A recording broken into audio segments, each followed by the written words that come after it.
Oh, shoot. Ah, shoot. Shoot, shoot, shoot. Hey, Bubba. Good boy.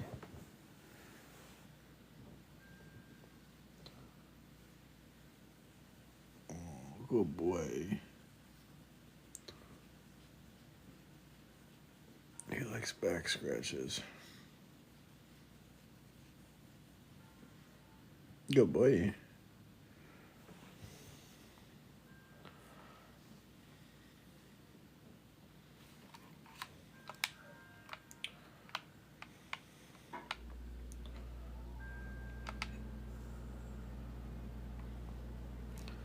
What's up, TikTok?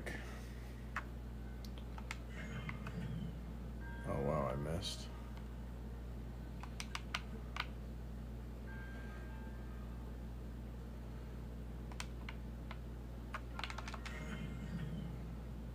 Got him.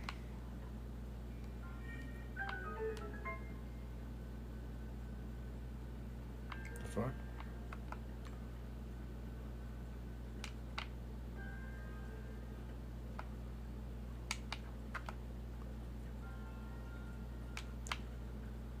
I'm playing The Legend of Zelda. Oh, what's this? This one. Where did that come from? What the heck?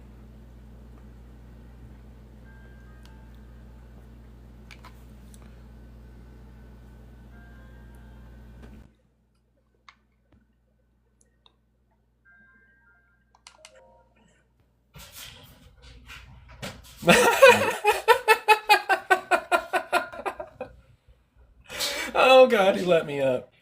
The more I read this, the funnier it gets. Well, I don't understand what's funny. No, these are pretty hilarious. Science only works if Jesus is God. No slavery in the Old Testament because I can't read. What's wrong with you, dude? Do you have like an argument or something, or?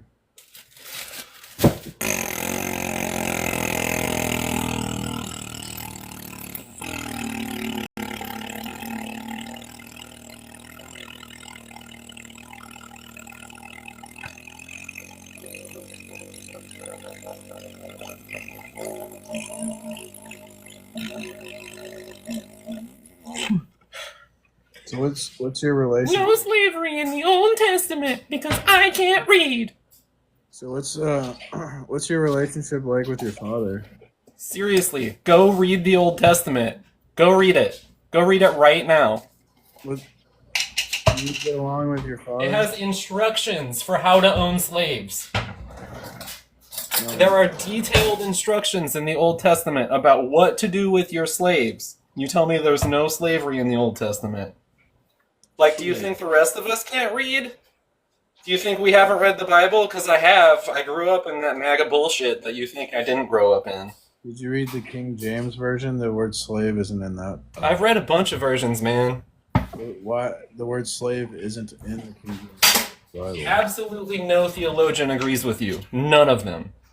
You would be laughed out of any theological conversation between any educated Christian.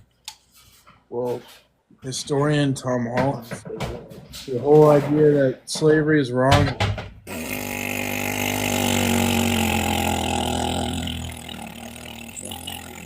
Everything is the way I think it should be, because the universe is obligated to make sense to me. That's you. That's what you sound like.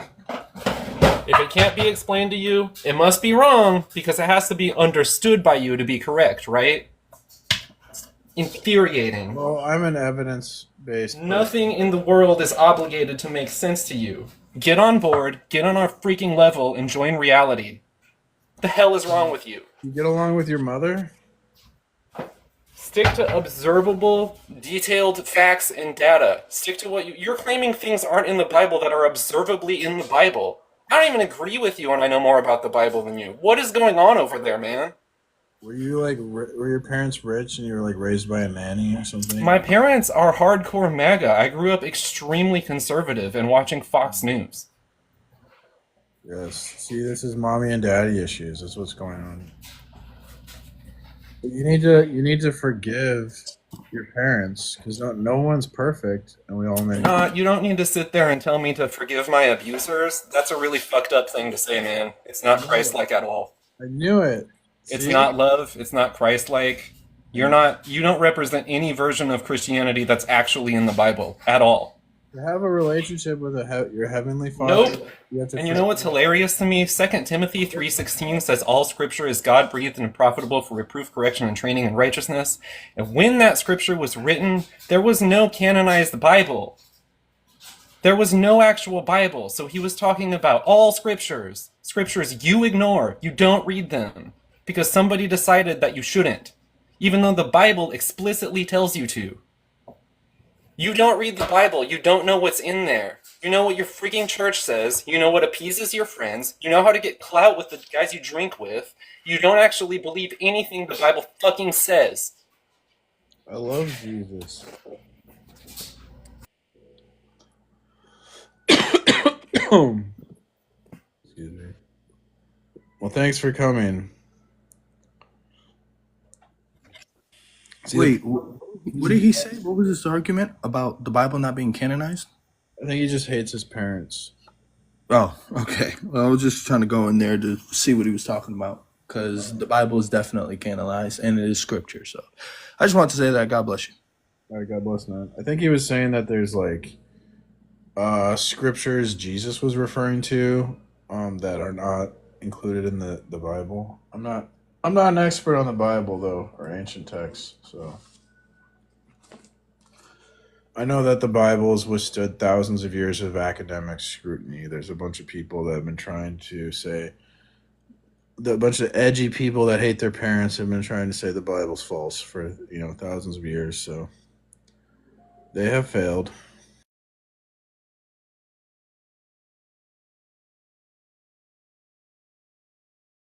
No, I'm Protestant.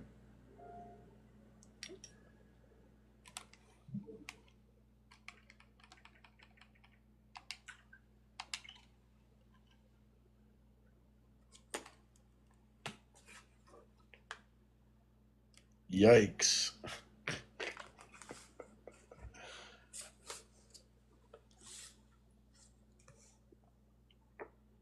I like I view Christianity as like a subversive force or like an anti-religion because I don't think the church should be an intermediary between me and Jesus. I believe I can just have a direct personal relationship with Jesus. But the Orthodox and Catholic Church, they want to like be the middleman between you and God. I have a problem with that. And also, I think they're works based, where they have what do they have? Sacraments, right? So, um, I have a problem with that.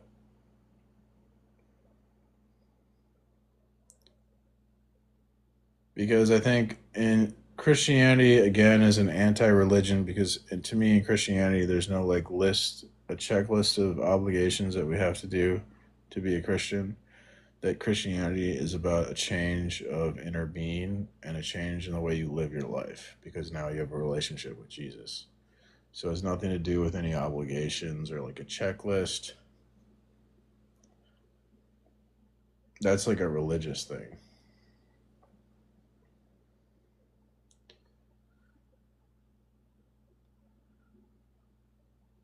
Yeah, the Ten Commandments. See, that's the thing you guys don't understand about the laws back then. So, um, academics like Dilbert Hillers, John Walton, and Bruce Wells, they'll say that the laws in the Bible, like those in the Mosaic Law, the ones given to Moses, such as the Ten Commandments, they weren't written to function like modern laws. Today, laws are meant to be strictly followed in courtrooms and used to decide legal cases. But back then, the purpose of biblical laws was different. They were didactic and exhortational, which means the laws were more about teaching people what was morally right and encouraging them to live well rather than laying out exact legal rules for judges to follow in a courtroom. So they're more like advice or guidance that shows the importance of living like justly rather than like hard and fast legal rules. There's no evidence that these laws were treated as direct enforceable rules in court cases. Instead, they were seen more as principles or ideals for people to learn from.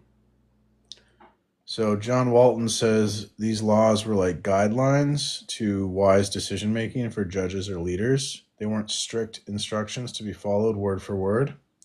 And so to ignore this, you're missing like important context of the ancient world where these laws were written. Back then, laws weren't always about enforcement, but about shaping society and showing what a good life looked like. So, for example, imagine a parent says, always share your toys. This isn't a strict legal rule with punishments, but it's a teaching moment for the parent about kindness and fairness. So, like your life, the child's life is going to be better if it learns to share and get along with others. If the child doesn't learn to share and get along with others, it's going to negatively affect the child's life. Not in that necessarily the mom's going to punish the child, but like he might have trouble with social relationships if people think he's like selfish.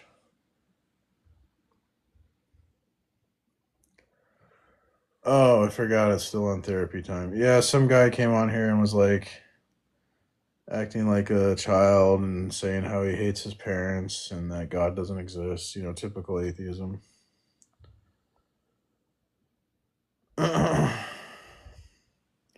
Have I read Matthew 6:1? Yeah, but I don't remember it off the top of my head. What would Hello. you like to say? Yeah, so I want to like for example discuss on the point where you said like atheism is irrational. Like I would want to know your argument why is that why would that would be the case, I guess.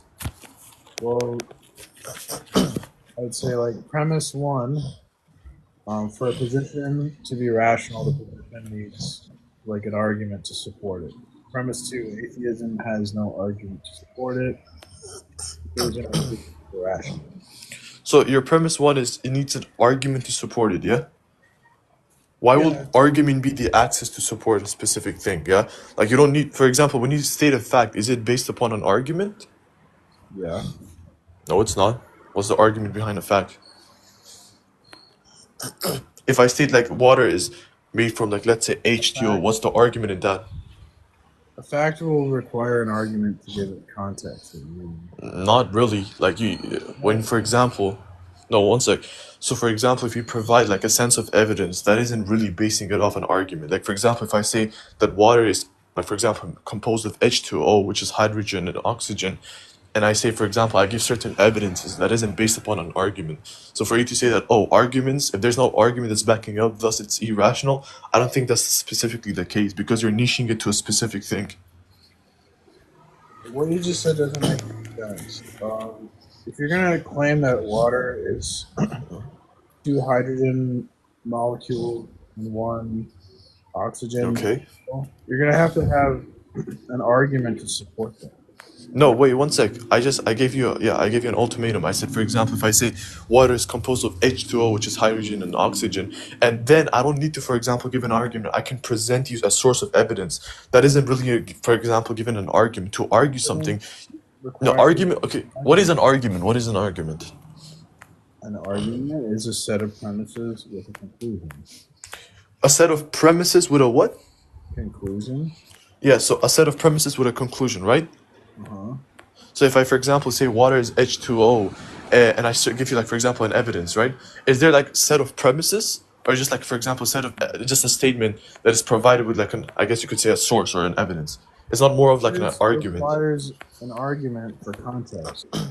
Not really. I don't think that's the case. I just, as I said, I presented You you. don't think? Go on. Yeah, you couldn't. Evidence wouldn't mean anything without an argument. Because of context. Evidence wouldn't mean anything without an argument? What? Yes. All Yeah, so why evidence would that be the case? is argumentative evidence because our evidence requires context. What? Wait, What? wait, wait, wait, wait, wait, one sec, one sec. So What?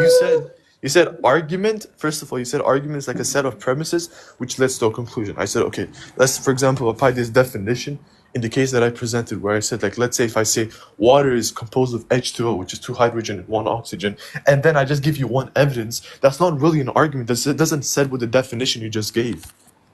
Like when I use your own definition of argument, I presented a hypothetical scenario which doesn't lead with it. So you don't, one sec, you don't really need an argument for something to be irrational. If I, for example, give you a census and I just prove Relax. That's not a hypothetical. It's just a pathetical. So what a pathetical, the fuck is a pathetical?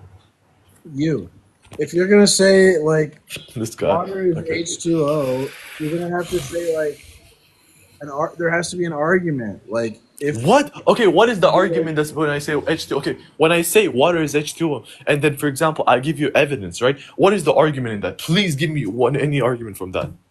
What is the argument? Can you present me the argument? yeah, it'd be like premise one, when we observe a water molecule, we observe two hydrogen and one oxygen. That's not an argument. So for example, if I say like we preserve, no, it isn't. That's the what's like that's a hypothesis. That's a hypothesis. When you say I observe something, right? Do you know what? Oh my goodness! One sec. Oh my Let me educate you here. Right? A hypothesis is, for example, when you observe something and see certain patterns. Yeah. So again, when you look at water molecules and you see certain patterns, then you make a conclusion. That isn't really an argument.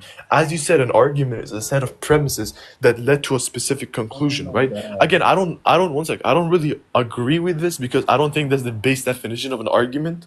Because to say that's the definite, again, I just use your own definition to prove, but I don't agree with this because again, you're niching the definition of argument. You couldn't prove to me that, for example, I gave you an ultimatum where it doesn't need to be an argument for it to be irrational. Like for example, if you say like let's say I say water is H2O and I just provide you an evidence saying if you use your for example your stance, then this will also be irrational, which is stupid. I can't even So understand. yeah, You're a total nonsense goof person. sure, You're sure, low. bro. Okay, one of the problems is you're low information. Okay, another problem is you're arrogant. You think you know things. You don't know. Ad hominem, ad hominem. Well, I'm just explaining to you your situation. Yeah, I don't care. Yeah. You want to stick in topic or you just want to ad hominem? Okay, so you're just sitting here talking about definitions when you're just a totally useless and marketer. Okay, so the fact Sure. of the matter is You're stupid. That's the thing. I don't care. evidence, like Oh a my goodness! scientific Listen. experiment can give you like a point of data, but a data point without Go on. doesn't. Listen. You're mumbling in your words. All right. Well, you can go have fun in hell.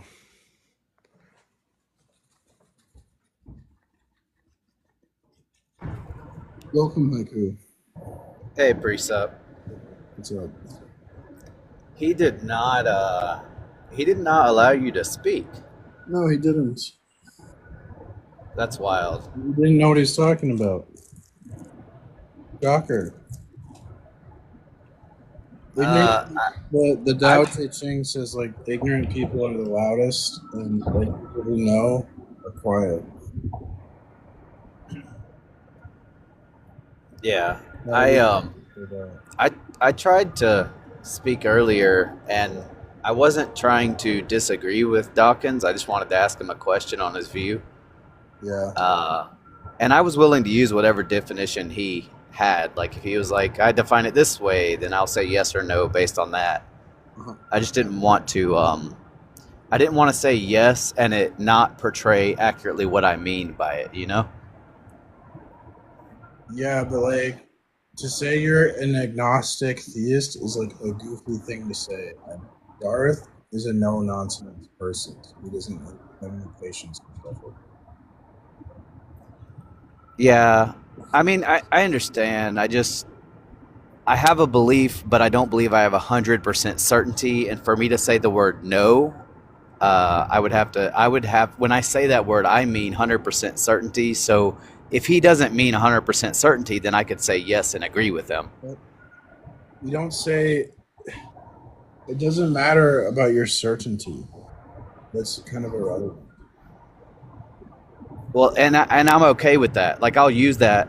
I'll use whatever definition he wants to use if I understand what he means by it. I just don't want to misrepresent myself. You know what I'm saying? To say like I believe in Jesus, but I'm not 100% certain. I mean, that's kind of like weird because like as a Christian, you're supposed to have the idea is that if you are a Christian, you have like you are certain that Jesus is God. That's what it means to be a Christian. So like it's just like kind of goofy what you're saying. Like, no Christian would say that. Well, I mean that's fine.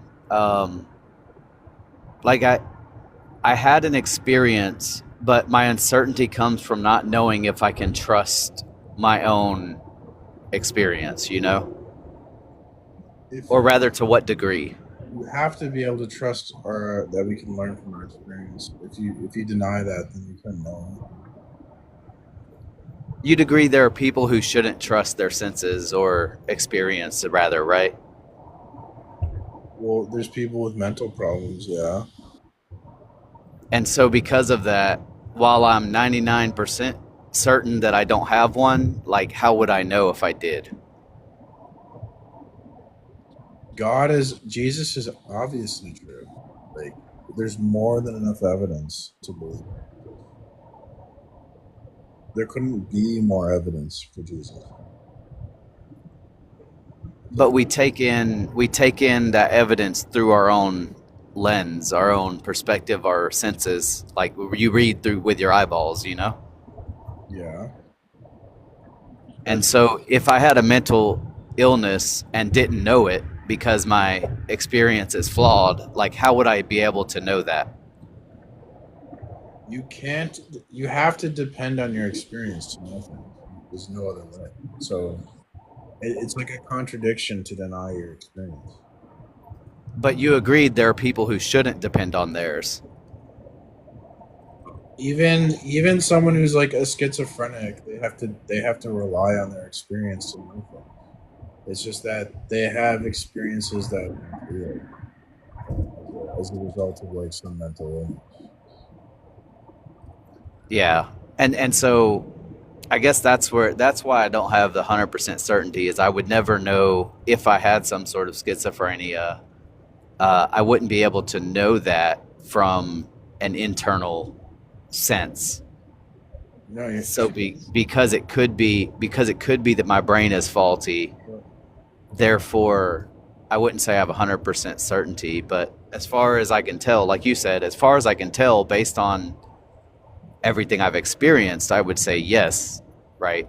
I believe it to that degree. you don't have to be 100% certain of your sense data. It just has to be reliable, and And so it's if that's the only definition we're reliable. using, I would agree. It's only reliable if Christianity is true.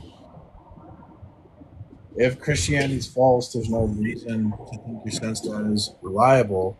But you have to believe in your sense data to be reliable, or else you couldn't function as a human. Everyone lives like their sense data is reliable. There's not one person, even someone with schizophrenia, they still live like they operate like their sense data is reliable, even though they might hear voices that aren't real or something. So Right. it's And impossible to deny the and reliability. to that yeah, to that extent I would agree.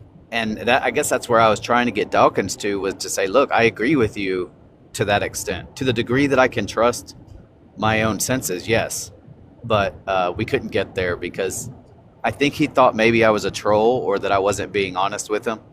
What you're doing, it is trolling because you're like being really pedantic. Like no one, no, everyone acknowledges that we can be wrong about like Darth brought up the example of the firecracker in his hand, where it's at night and the firecracker blows up in his hand, and his thumb goes numb, and his thumb gets covered in black soot. So when he looks at his hand, he can't feel or see his thumb. He just sees four fingers, so he thinks that his thumb got blown off, but it didn't. because the senses deceive them. But that doesn't. It's like, so what? Everyone knows that senses aren't 100% reliable. That doesn't matter. We Yeah, don't have to be and 100% certain of our senses. They just have to be reliable. I know you say everyone knows that, but I'm sure you've interacted with people on TikTok, and I have, that they don't know that. They think that their senses are like, especially empiricists. They believe that many of them believe that their sensory data is 100% reliable, known, and certain. Everyone knows about mirages and stuff and optical illusions. There's not Children know about optical illusions. Everyone knows about that. There's not one But person who they don't don't know they this. don't act It's like like it it's not in their like debate. saying anything profound or deep. It's like, duh. It's just what you're saying is trivial. So that's why it appears like you're trolling, because Right. you're acting like you're profound and you're not. I'm not. No, I'm not trying to be profound as much as I'm trying to be precise in portraying what I believe. That's pedantic. I'm just trying to make sure that I'm not giving some sort of indication that I believe something I don't. So as long as that part is understood, and like you're saying, it You're seems to trying be to common you were sense. like trying to deny knowledge. You're like, well, I don't think we can know things, but that is a contradiction. It's a knowledge claim. So it's like goofy to say stuff like that. There's people on here that will say like, "Oh, I'm an epistemic nihilist." That's goofy. What does that mean? That they don't think knowledge is possible. They say because like human limitations, we can't know anything. But that's a knowledge claim, so it's self-defeating. So that's if they say like I know that to be true, that becomes a knowledge claim. If you say knowledge is impossible, you're making a knowledge claim. But if your claim is true, you wouldn't be able to make knowledge claims. So that's a contradiction. Yeah, yeah. This statement is not true or something like that. It refers to itself in a way that's contradictory because it's a knowledge claim that says knowledge claims are impossible. So you're making a knowledge claim and you're saying knowledge is impossible. That's a contradiction. Well, I want to say this. I appreciate you and the fact that you're willing to actually discuss and engage and not just dismiss out of hand. So I appreciate that about your character. Thank you, sir. Yeah, sure. Have a good one. You too. I wish you well. Yeah, I'm more patient. Darth is like looking What's up? to. Yeah, welcome. How's it going, bro? Doing well. Yeah, man. Epistemological nihilism is self-defeating, right? Just like you said. Yeah, you take that in epistemology 101, right? I mean, They say it. Yeah. it's just kind of silly. Like it should be obvious. But what's really cool is like, if I mean, the transcendental argument in a way can be posed as like, as a modus ponens, where you say, if knowledge, then God, knowledge, therefore God, that type of thing, right? And it's very clear that knowledge, we Yep. can attain knowledge, right?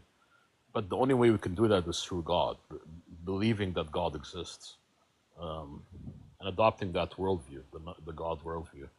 And actually, like, what's interesting, I went on a few live streams on atheists. I usually run like the Plantinga style transcendental argument about the reliability of your cognitive faculties. They all agree right away, right? That under naturalism, you can't really have reliable cognitive faculties, which should be the precondition for knowledge. But the precondition for the precondition should be God, because what would make your cognitive faculties reliable is going to have to be an omnibenevolent moral agent, right? That created us in His own image, installing in us reliable cognitive faculties, right? That can attain knowledge. Yep. Yeah. Um, so yeah, I mean, it's something that atheists should ponder about, and in epistemology, they say that you have an epistemic duty to abandon beliefs that are deemed irrational and to adopt beliefs that are rational. So the move that an atheist should do is to abandon belief in atheism as it is self-defeating and Hmm. adopt belief in theism, or even more specifically Christianity. With the Holy, we talked about this before, precept, like the Holy Spirit epistemology. Um, Yeah, it doesn't, yeah, revelatory epistemology. Yeah. Karl Popper, who's like he's the guy who invented the falsification criteria for yeah, science. yeah, He talks about he gives an explanation of a transcendental argument, and he says it's an argument which appeals to the fact that we possess knowledge or that we can learn from experience. mhm, Okay, so we're saying that we possess knowledge or we can learn from experience. And the argument concludes from this fact that knowledge or learning from experience must be possible. And yeah, further, every theory which entails the impossibility of knowledge or of learning from experience must be false. And that may be called a transcendental argument. So the idea is that yeah, we cannot be skeptical of the possibility of knowledge and of learning from our experience. If we can't learn from experience, if knowledge is impossible, then that would collapse like your worldview and it would be exactly, self-defeating. yeah, So that's why they're anti-skeptical arguments. And mhm, so the non-believers hate this argument because they have no evidence for their non-belief. All they have is skepticism. So if you yeah, notice, when the atheist debates, all they will do is be like, "Can you prove that? Why should I believe yeah, that? I'm not yeah, convinced." So all they have is they will be skeptical of whatever argument the Christian presents. correct, They rarely present an argument. Sometimes they'll do the problem of evil, but the problem of evil is yeah, just it would be like a critique of criticism or a criticism of Christianity. It's not in any way proof of yeah, atheism. So yes, all they have is critique. They critique Christianity, and that's it. They never defend their position. And if you actually, and the reason they don't, because we could show that atheism does make knowledge and learning from experience yeah. impossible. Because knowledge and learning from experience require, like Darth always brings up, the unity. We need unity for these things. So Do you know? Do you want to know a secret? So, Alvin Plantinga, right, would say that your belief in God, right, can be an intrinsic. So, Alvin Plantinga is, of course, an anti-evidentialist, right, against natural theology and all of that. But he was incredibly similar to Van Til. Like, I think that the only difference was just semantics between him and Van Til. Even James Anderson, who's like a Van Tilian, would say, yeah, Alvin Plantinga and Van Til were exactly the same. Alvin Plantinga, though, was using a lot of academic terminology, right, in his system that was in accordance with his own, time of in accordance with his own time of using these academic words, right, that weren't in the time of Van Til, right? Because epistemology wasn't that developed during the time of Van Til as it was right now, as it is right now, right? Um, so what Plantinga would say is like if you take belief in God as a proper basic belief, not on the basis of any arguments, right? As a foundationalist, right, you can take the belief as a basic belief, not on the basis of any arguments, right? Like for example, you believe that the external world exists or that you exist or stuff like that, not really on the basis of any arguments, right? So belief in God can be like that, right?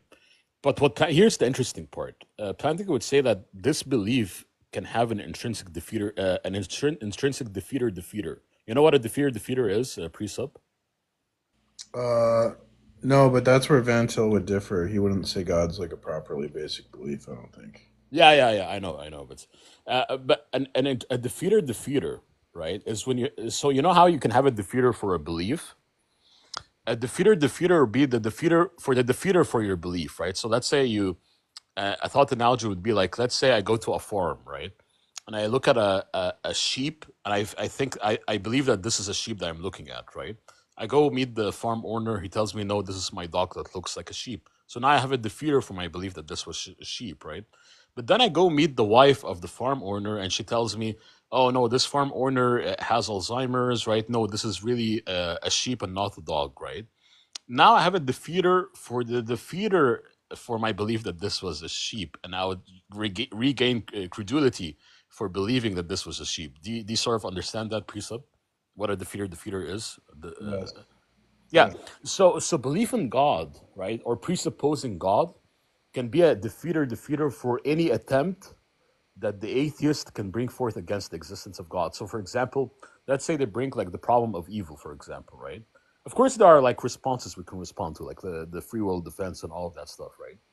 But you don't even need to do that, right? Plantinga would just argue, no, I mean, if you just have a basic belief in God, it has built in it a defeater, so automatically any evidence that they're going to try to bring forth is going to be defeated, right? Without even you requiring to give any response, by just having belief in God being presupposed, right? An analogy like Plantinga gives for that is, for example, like let's say you get accused of murder, right? And you didn't commit the crime, right? Let's say you're innocent and you didn't commit the crime. But let's say to the outside observer, all the evidence seems to point the finger at you being the murderer, right? And it seems to the court that, yeah, like we have so much hard concrete evidence that you've committed this murder. But you know inside of you that you didn't do it because you didn't do it, right? That belief would be a defeater, right? It would defeat any evidence that's going to be brought forth, right? That you're the murderer because you're not the murderer. You know that you're not the murderer. Therefore, that belief is going to be a defeater for any evidence that it's going to be brought forth, right? Belief in God can be the same way, where it can defeat any type of arguments that they're going to bring forth without even you countering their responses, just by having that very strong basic belief that God exists. So it can have like this intrinsic defeater, right? Yeah, but Like yeah, you've sorry, go ahead. lost. I think you've just lost because if you're gonna like allow properly basic beliefs, then they can have properly basic Oh beliefs. no, so they can't, because if they're gonna try to do that with atheism, belief in atheism is self-defeating. So proper basic beliefs can also be defeated, right? And I mean, if it's self-defeating, then you can't be a basic belief, right? So if they're gonna attempt to do that, right, by taking atheism as a basic belief, believing in atheism, well, belief in atheism itself is self-defeating. Therefore, atheism cannot be taken as No, a but proper basic belief. yeah, and you having God as a properly basic belief is going to be self defeating as well Why? because you're going to have to defend like foundationalism and like neutral facts, and you can't. I mean, no. I mean, this itself would be taken as a basic belief, foundationalism, right? So, like, um, Yeah, I know foundationalism doesn't work. So that would be wait, why? because you can't have a fact in isolation. Facts require other facts. So you No, need no, no. So, but to fix the infinite tree grass problem, I mean, like I think like this, like for example, Dr. James Anderson, right? Like Dr. James Anderson even says that he's a Van Til presuppositionalist in apologetics, but like, he's a Plantingian in epistemology, right? So he's also a foundationalist, Dr. James Anderson, even though he's a Van Tilian, right? So actually, like in epistemology, you have to be a foundationalist because to no, solve the infinite. Oh, sorry. Go ahead. no, you can't. No, we're not foundationalists as revelatory epistemology. We wouldn't be a foundationalist. Well, you start with the foundation of God and the Holy Spirit and revelation, right? Well, yeah, but that's like we start with the Christian worldview, which is That's right. it's not a Yeah, you take that as foundational beliefs, no, right? but it's like it's like the web of beliefs. It's not like a foundationalism is like you start with one belief and then you build it block by block. Well, it doesn't need to. Like, you can have proper basic beliefs where it's just proper. I mean, it doesn't have to build on anything. It can be just beliefs that aren't on the basis of any arguments or evidences, propositional evidence, right? It's just going to be like a belief based on like your immediate awareness, right? So, like with the sensus divinitatis, for example, Plantinga would say it's a cognitive faculty that gives us immediate beliefs about God. These would be basic beliefs that aren't on the basis of any arguments or propositional evidence, right? And I think it's very similar. It's basically like a presuppositional type of thing because It's these not basic beliefs are presupposed. Sorry, it's not presup. It's I mean, it's yeah. Go ahead. not, Sorry. he's not submitting his reason to God. He's trying to like say like he's trying to get to God through human reason. It's not going to work. Oh no, no, but he's not. So what Plantinga would do, and James Anderson believes that this is transcendental in a way where he would use that terminology, right, by saying we should just start off with the foundation of Christianity without any reasoning, right? Without any propositional evidence. So if by reasoning you mean propositional evidence, that I mean Reformed epistemology is anti-evidentialism, right? Tantica's epistemology. So he would say like these basic beliefs aren't on the basis of any arguments or evidences; they're just taken as foundational. So Plantek would say like these Christian beliefs would be foundational; they wouldn't be based on any arguments or evidences, right? And I Well, think I don't really see the difference between that and presuppositionalism because, except like semantics, because like these basic beliefs would just be presupposed in a way. It wouldn't be based on any arguments, right? Um, so I mean, because you're saying like, wouldn't this be like fideism? no. So this is very different because in fideism, they're just saying. I mean, basic beliefs aren't faith, right? It's not like a faith thing. You would still be rational and justified in believing in those basic beliefs, but it wouldn't be on the basis of any arguments or propositional evidence, right? Where fideism, they don't really believe in rationality or justification for your belief in God or for your belief in the Christian worldview. But with this type of epistemology, with Plantinga's epistemology, he would say that, as a foundationalist, these basic beliefs are rational and justified and warranted, and you can know that they're true, right? And so Plantinga would say, like, the Christian beliefs. It's just not going to work because you're going to have to defend properly basic beliefs. You can't. That's indefensible. Wait, It's why are they in? Why can't you? I mean, it's you just take you would also take like actually like the vast majority of epistemologists are foundationalists, right? But if someone is not a foundationalist, for example, right, and comes to me and says, "Well, foundationalism is incorrect," well, what's the argument for that? Why? Why? if you read the book Modern Epistemology, that they can't. There's no foundation for any epistemology, not in like math or science. That means there's no rational foundation. There's no empirical foundation for epistemology because But I mean, you need to have like a foundation because if you don't, I mean, you're just going to run into the infinite regress problem, right? Like, if there's no like foundational basic beliefs, then I don't see how you're. I mean, there has to be like a bottom point that you reach, right? Or else you're going to keep on asking, what's the argument for that? What's the argument for that? What's the argument for that for any belief in an infinite regress, right? Which means that that's just going to lead to radical skepticism. So I think like that's why like the majority are foundationalists. They would say like you need to have basic beliefs, right, in which these things bottom out, like the foundations, right, for your system of beliefs, right. But you can have like foundational beliefs that you don't build anything really on. And actually, like Plantinga argues that the majority of our beliefs are basic beliefs. Like, think about it. Like, the majority of your beliefs weren't based on any arguments, right? Like, you believe that you exist, that the external world exists, right? That you see right now a tree in your backyard, not on the basis of arguments. no, The and vast majority of your beliefs didn't come from the basis of arguments, right? the whole idea of presup is no. We justify all those beliefs. I don't have any properly basic beliefs. They're all justified through the transcendental argument for God that justifies our foundational beliefs. Yeah. I mean, I don't see these. I know the traditional Van Tillian tag argument, which I wholeheartedly believe in, right? But like James Anderson says, it's not mutually exclusive to Plantinga's epistemology. Like It James is. Anderson, there's a James video. Oh, sorry, Anderson's go ahead. wrong. I mean, James Anderson's wrong because they're not going to work together. They're fundamentally different. Yeah, but I mean, think about like I don't really see how like basic beliefs are not presuppositional, right? Like they're not based on any Because arguments. Yeah. because we're not uh, um we're not saying God's a prop. We're saying God's revealed. We're arguing for a third type of knowledge.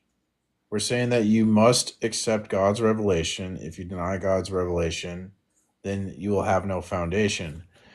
Plantica is trying to say that we can argue for a foundation apart from God's No, revelation. no, no, no. Yeah, so this is where you're wrong, right? So I'm not. Plantinga would. Oh, no. But one sec. Plantinga would say, right? You're right, right. That foundationalism would say you can have foundation basic beliefs that can build on other beliefs, right? But Plantinga ultimately says, first of all, you would need the belief that your cognitive faculties are reliable as a basic belief, right? But then he goes further to say that you need to believe in God, right, for you to have that belief that your cognitive faculties are reliable, so that you can have, foundationalism working.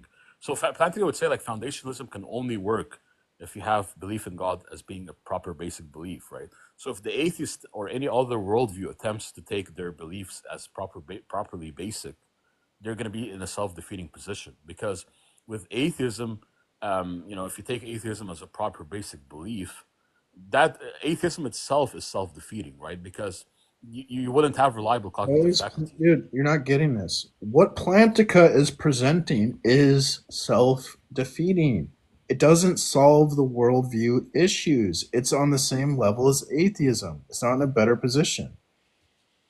Uh, It's the same critique you're giving against the atheist. Like, is Plantica's gonna it's gonna implode too, because he's not. He's trying to reason without reference to God. He's trying to have an epistemology that's not based on God's revelation. I mean, I'm not sure, because like I mean, with Plantinga's epistemology, right? He would say like, if you just take belief in atheism, just forget basic beliefs and all of that, right? If you just take belief in atheism, right? That belief in itself, whether it's basic or not, right? Whether foundationalism is true or not, is self-defeating, right? Regardless of the epistemic theory that we're using, right? So is It's inherent. Plantica's argument, because Plantica doesn't. He's ignoring like any metaphysical. He's not a precept addresses the metaphysical issues. Plantica is ignoring metaphysics and focusing on epistemology. That's correct. Yeah. Yeah. But that doesn't. That's not going to work. That's what the atheists do. That's exactly what the atheist mindset is. So it doesn't work. I thought like the atheists would try to, provide metaphysical arguments against the existence of God, like the logical problem of evil or evidential problem. The evidential problem of evil is They think epistemological. that they think they can do epistemology without metaphysics. They think metaphysics isn't important, and they just ignore it and do epistemology. That's what Plantica is doing. It's the same thing. I mean, yeah, but the atheist, but Plantinga would argue that the atheist cannot do epistemology. It's only the Christian can. But can do he's it. yeah he's he's I mean, even if he's set sorry, up go for ahead. he's set up for failure because he's already granting that the atheist can ignore metaphysics. But God is a metaphysical issue. So when Plantica makes that move, it's game over Plantica. Because if Plantica is allowed to ignore metaphysics, then the atheist can ignore metaphysics. And if we can ignore metaphysics, then you can't prove God, because God's a metaphysical claim. Yeah, but here's the deal, right? Like, It's but dumb. no, but take a look at this, right? So Uh-huh. if we just focus on epistemology, right, and let's say a belief is deemed to be irrational, then it should be abandoned, right? Regardless of its metaphysics, right? But if a belief is deemed Then we rational, should go abandon ahead. Christianity. It's like that same Yeah, but you criticism. can't. But what's going to be the defeater that Christianity is self-defeating? What's going to be that epistemological argument that's going to be provided to show that if I take Christianity as a basic belief, that is self-defeating? Because Like, what's the argument for that? he's ignoring metaphysics. There's no metaphysics. Yeah, I mean, I mean, but here's the deal, precept, right? If you have belief A and belief B, right? If belief A is rational, whereas belief B is irrational, we all have an epistemic duty, as Plantinga would argue, to adopt belief A over They're belief B. both irrational for the same reason. Because they both ignore metaphysics. They're both irrational. Why does Plantica get out of? Why does Plantica? I don't understand how Plantica gets a get out of jail free card and gets to ignore metaphysics.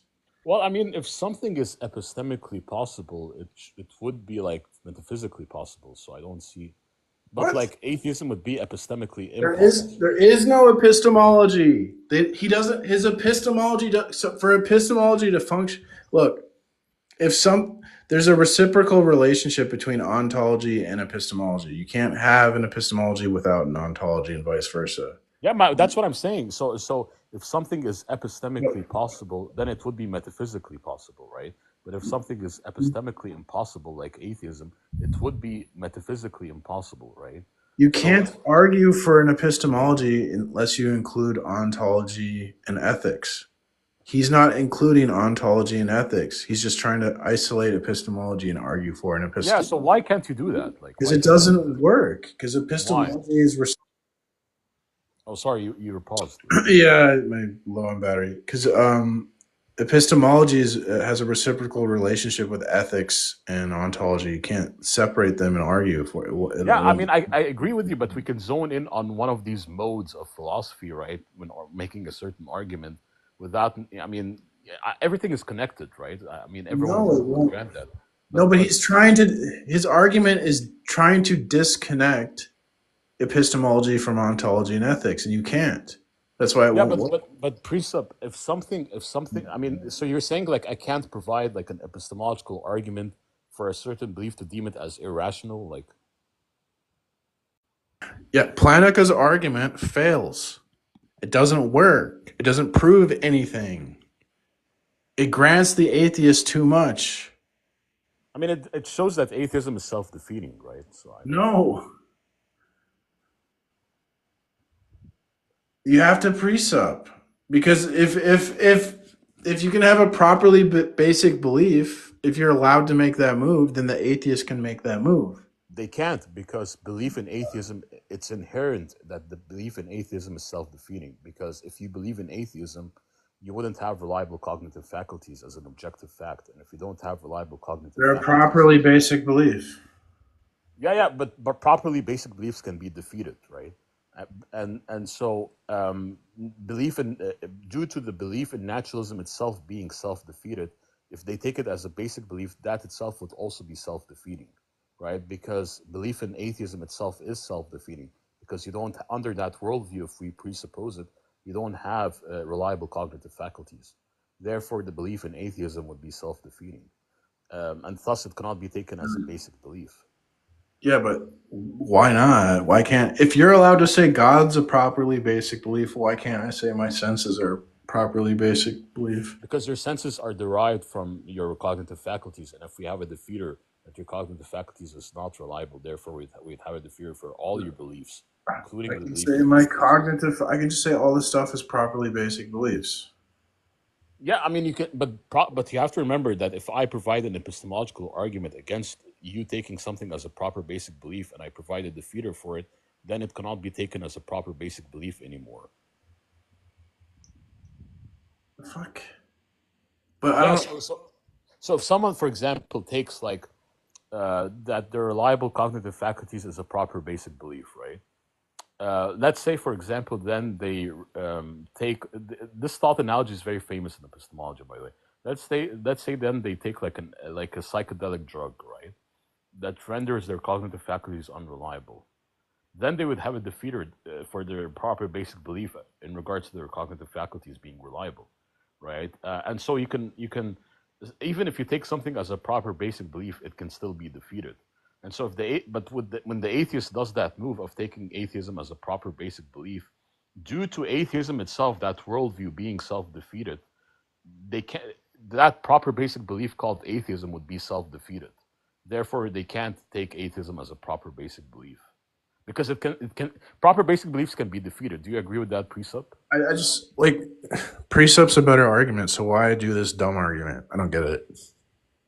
I mean, yeah, I mean, it is. By the way, James Anderson does say that like James Anderson says, when it comes to apologetics, he takes presuppositionalism. When it comes to epistemology, he takes Plantinga's because Plantinga is more like academic, like right. It's been taken very seriously in academia. It went through the academic rigor, right? Whereas presuppositionalism, like I frame Plantinga's arguments in a presuppositional mode, right? I just say, let's presuppose Christianity. Under Christianity, you have knowledge, right? Because you would have reliable cognitive faculties. God would be the moral, omnibenevolent agent that installed in us reliable cognitive faculties and having the ability to attain knowledge. And if we can do the same with naturalism, right? So therefore, yeah, we presuppose Christianity being true. So I just frame Plantinga's epistemological arguments in a presuppositional way, right? Like what James Anderson would do. But I was just talking in an academic way, right? Where in a non-apologetic way, right? When we're talking in academia, I was just presenting these arguments in like an academic way, right? Without it being apologetic in a way, right? But you can always frame these arguments in like I frame them in a like I frame Plantinga's arguments in presuppositionalism. But yeah, you're right. I just sometimes also go Ventilian mode where I just go presup and that's it, right? You're right. Like sometimes it can be very redundant, right? You're right. Yeah.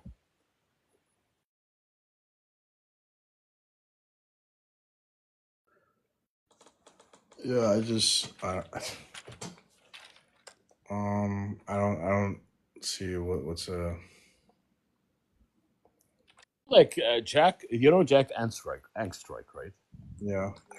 He says like he was once asked. I was in a room and I heard this right from.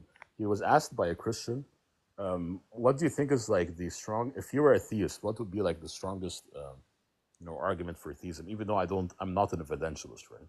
He actually said the strongest thing that the theist or the Christian can do is to run the evolutionary argument against naturalism, Plantinga's EA, and he says this is like the toughest, strongest argument he's seen, and he said like he's still working out how to solve this problem about like naturalism being self-defeated from Plantinga's argument. That guy's a pervert, though. Yeah, I know, but like I've seen many atheists say the same thing about the AAN argument, Plantinga's argument. So I just take that argument and use it as a presup, as a transcendental argument that we need to presuppose theism to have knowledge of knowledge than God. If we but with naturalism, you don't really get knowledge. So naturalism is self-defeating, right? Yeah.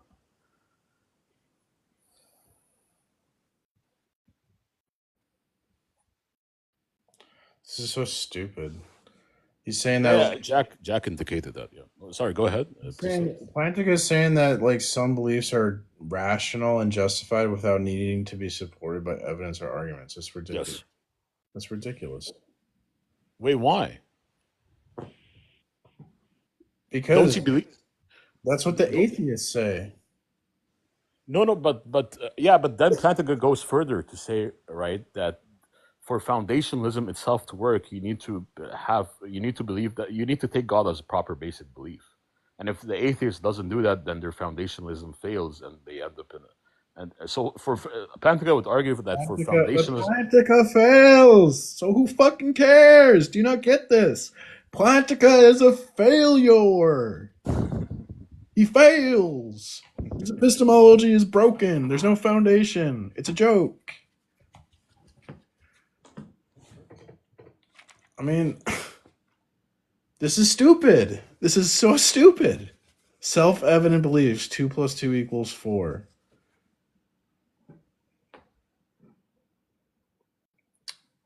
Beliefs based on evidence. Sorry, I'm just like...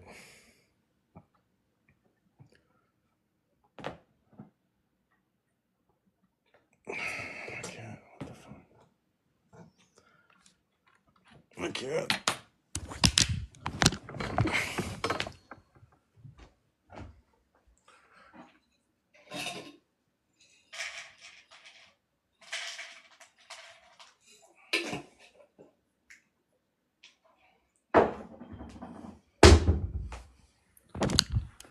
There's like a whole thing on foundationalism.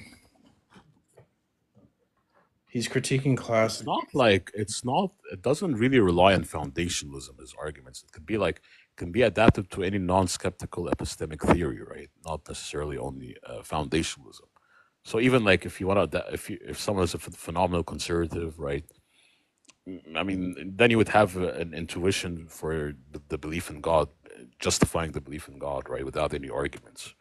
The whole point that Plantinga is trying to say is you can take belief in God to be rational, justified, and warranted without any arguments, regardless of the epistemic theory. It doesn't require foundationalism.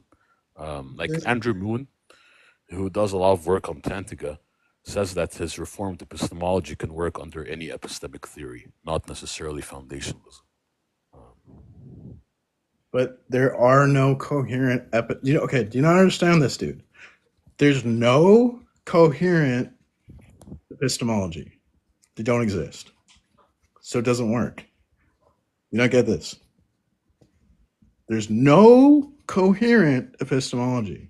They don't exist. It's not a thing. Yeah.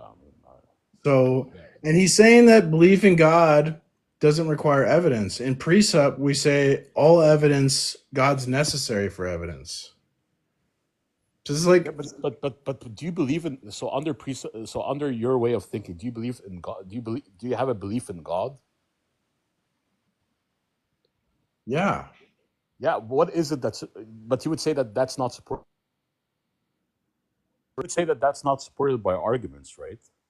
sure, I would. The And transcendental. you would say it's still rational, right? That's reformed No, I epistemology. That's, wouldn't. I think that's crazy. I would say that the transcendental argument. so it's irrational, like. No, the transcendental argument for God is an objective proof for the Christian God.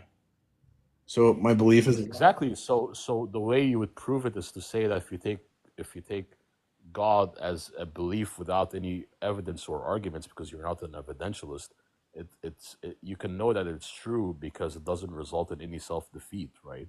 That's basically Plantinga's reformed epistemology. it's That's why I not. don't. It's not, dude. Why do you keep? Oh, they're different. They're different. Plantica is secular. He's secular. Plantica is doing secular philosophy. That's secular. Huge difference. Cornelius Van Til is not doing secular philosophy. They're totally different, dude. They don't mix. There is a paper Stop by trying to James. mix them. There's a paper by James. I mean, James Anderson. You would say is a Yeah, you very can. good philosopher, right? Yeah, you can like take an argument that's not precept and then like mold it into a precept argument. That's basically, yeah, you're right. That's basically the But move that maybe and I'm doing, our right? Plantica's not doing that. Plantica's trying to do philosophy Yeah, without you're right. So maybe I should God. have reframed what I was saying. So I'm not really concerned with what Plantinga is doing, right? I'm concerned by maybe taking his argument and molding it into a precept argument, right? Maybe I should have framed it that way or something. Okay. Yeah, yeah. So you're right. Like Plantinga was I don't working with see like how though, secular. because his whole argument is about properly basic beliefs, and we would reject properly basic beliefs. So I don't know how you can make Yeah, this. so you can mold it instead of like saying it's properly basic. You could say this is the only worldview that you can attain knowledge in, right? By presupposing Christianity. You're just doing. Okay. There's a great paper called, I sent it to Darth, by James Anderson, called If Knowledge Then God, right? Where he Yeah. does say that he provides, like, he says that Plantinga and Ventil, he compares both Plantinga and Ventil, right?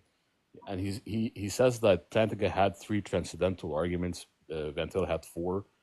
And in this article, it presents like the seven transcendental arguments, three for Plantinga and four for Ventil. And he basically says they're basically the same, right? It's just Plantinga was using terminology that was foreign to Ventil and to people who are reformed, right? And he was working within the system of secular philosophy using that terminology, but that it could be molded into a transcendental presuppositional argument or argumentation, right?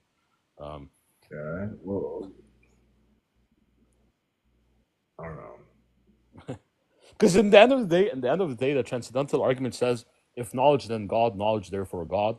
You do get that with Plantinga's epistemology, right? Plantinga wants to say that the only way you can attain knowledge is by believing in God. By believing in Yeah. naturalism, you don't get knowledge.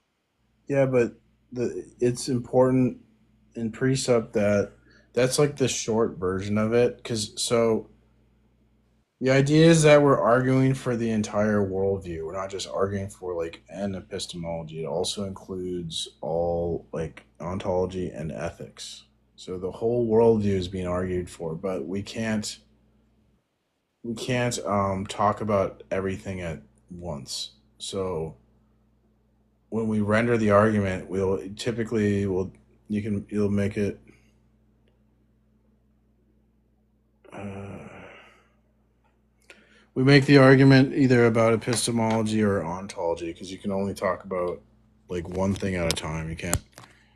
You can't make an argument about like everything. Well, because we're finite, we so like Jay Dyer, he does epistemological transcendental argument for God, and then Darth does an ontological transcendental argument for God. And Darth, I would do the Trinitarian transcendental argument by Ventil, right? where I think like Darth has done it before, but sometimes he doesn't do it. Where you know about the problem of the one and the many transcendental argument, right? Where oh, one second. Where, you know, for fundamental reality to work, I mean, for you to have a coherent system, for you to have knowledge, right? You need to presuppose that fundamental reality is one and many, right? And you only get that with the Trinity, because under Unitarianism, right, you only have oneness, so you can't really have any distinctions, right? If you just have this absolute oneness, and so you wouldn't be able to gain any knowledge about distinct objects, right? And if you have multiplicity and not oneness, then you would have multiple different realities and worlds and existences, where there isn't going to be this one unified world, and therefore you can't really have knowledge as well. So fundamental reality has to be one and many. It has to have that coexistence between one and many. And so the Trinity is the perfect reflection of the one and the many that's required for you to have for you to have knowledge at the fundamental level. And that's like the Trinitarian transcendental argument, right? That the Trinity is the only world, the only God view, the only theistic view that can actually provide us with any form of knowledge. What do you think of that precept? Yeah, that's true. Like, if unity is fundamental, then distinctions are an illusion, and then you can have Yeah. logic. And if distinctions are fundamental, then unity is an illusion. So, yeah, You need one and many. You need one and many, right? the Um, Trinity solves um, this, where God is both has distinct one and many, right? and Yeah, unity connections. correct. And that's the only worldview. That's beautiful, right? That's the Trinity, the Christian worldview, right? Is the only worldview that has the Trinity, the one and the many, and the fundamental realm. Unitarianism doesn't. Unitarianism gets you into global skepticism, right? And polytheism would also get you to global skepticism. So you need like this Trinitarian monotheism for you to have any intelligibility and knowledge. And that's like a beautiful transcendental argument solely for the Trinity and Christianity. I don't know why you guys don't really run that one. It's a beautiful argument from Van Til and Bonson. No, I do. I make that argument. Oh, you make it? Okay, that's yeah. Whenever people bring up like why isn't it Islam or why isn't it Judaism, that's what I would argue. Exactly.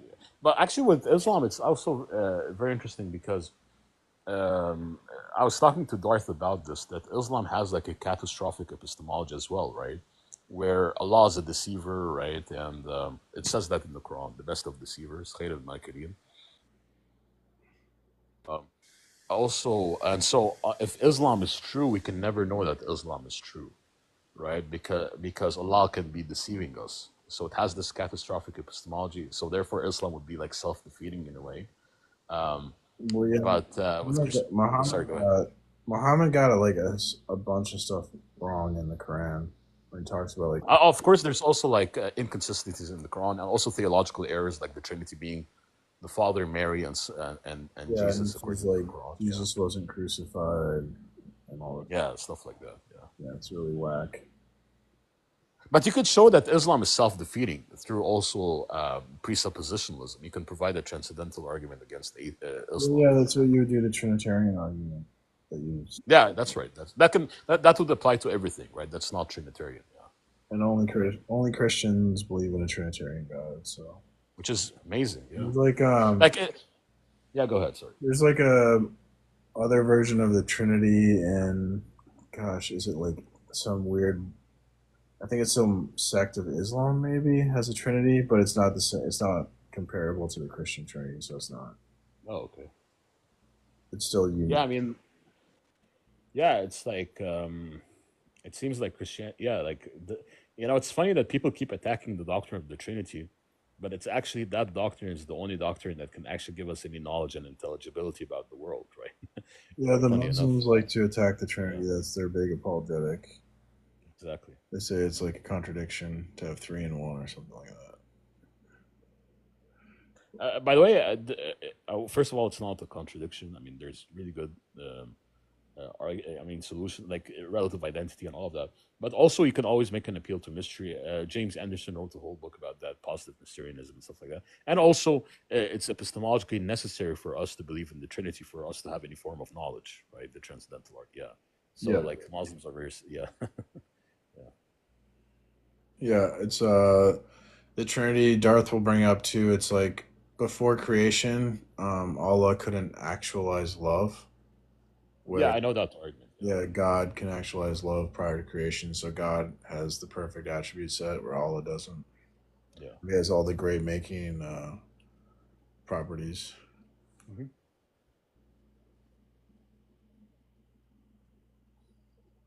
Hey, Smug, how's it going? Yeah, so what inspired you to post this Smug, really Smug, weak? are you an atheist? Are you an atheist? Yes, I am. Oh, And this is Priest Up, he's some an really atheist. Okay. weak bait. What did you say? What inspired me to post? This weak bait. It's not weak bait. No, it's poor rage bait for you to get people on and for you to spout bullshit. It's not an actual discussion. Sure it is. I have an argument to support all these points. And I sincerely doubt any of them are from a genuine place of trying to understand. Okay. Well, that seems like you aren't being genuine. He says I'm not trying to understand, but he's already determined that I'm not willing to understand. So that's like kind of it's kind of hypocritical. A little bit of a contradiction there. I can't hear you when you like swipe out, or if I don't know if you got a phone call or something. It got him. Yeah, he's totally raging right now, and he just left. Nice. I didn't kick him,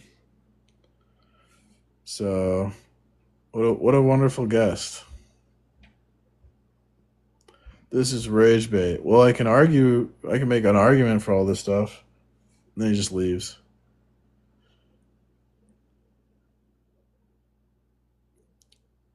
Dude, he baited me that I got him with the rage bait. So he baited me into thinking my rage bait had worked, and he's gonna like debate me, but then he took off. So it's like he baited the rage bait. It's like the bait inception.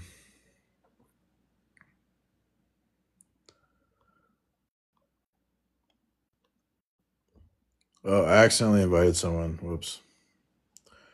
I might go make lunch. There's no one really requesting to come up. No one's requested, like. Yeah, they're getting scared. I don't know. I used to get more viewers, but I guess I fell off hard. I guess preset fell off. Maybe I should go with the semantic argument. Maybe you're right. Yeah, I mean, but yeah, I like I said, I mold these arguments into precept, right? Where I just say, if knowledge, then God. Well, like Yeah, Bonson does that with the Kalam, where Kalam is you could do that, by the way, with these. Yeah, you can. I was thinking about this. You can do these, like with these cosmological arguments. You can mold them into a presuppositionalism. the Kalam You argument. can say like, yeah, Well, the Kalam, yeah, it says like everything that exists has a cause. The universe exists, therefore the universe has a cause. And yeah. So you could say like, for us to be able to know anything about causation, we need to presuppose the existence of God or something like that. Bonson would say causation is only possible if God exists. There is Yeah, causation where God exists. yeah. So a lot of these arguments that's used in evidentialism can be actually molded into precept, Yeah. right? Where you can say, yeah, like for you to presuppose, for example, metaphysical possibility, you need to presuppose the existence of God. You know, the ontological argument.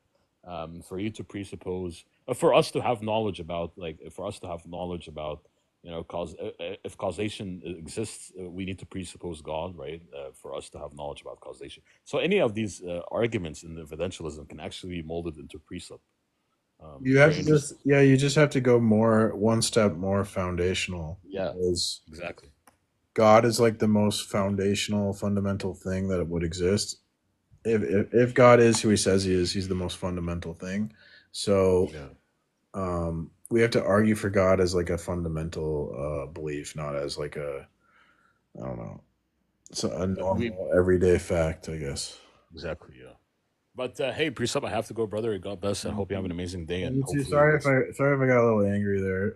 No, no, no. By the way, you were absolutely correct in everything. I'm learning from you and Darth, right? I'm still a student learning from you guys. Yeah, So right. yeah, I always love these interactions. Thank you, brother. Yeah, have an Yeah. amazing day. You too. Thank God you. bless. I think I'm gonna probably take off and make some lunch too. Not getting many debaters up here. I might go live later. Thanks everyone.